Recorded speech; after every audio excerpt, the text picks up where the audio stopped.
هو الاهلي كده وهي دي سنة الحياة. الاهلي بيطلع اساطير. نجوم ماتش القاضية مشوارهم بيخلص مع الاهلي.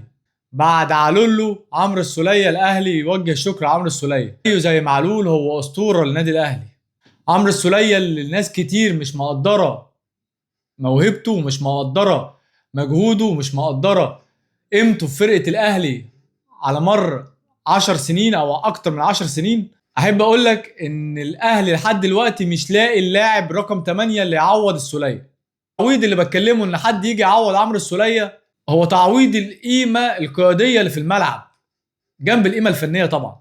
يوم حزين فشخ على جماهير النادي الاهلي توديع علولو وتوديع عمرو السولية، وهو بيعتزلوا وبيمشوا وبتفضل قيمتهم موجودة على مدار العمر. شكرا يا علولو، شكرا يا سولية، هتفضلوا في قلوبنا وهتفضلوا من نجوم النادي الاهلي اللي شالوا النادي وعملوا تاريخ كبير.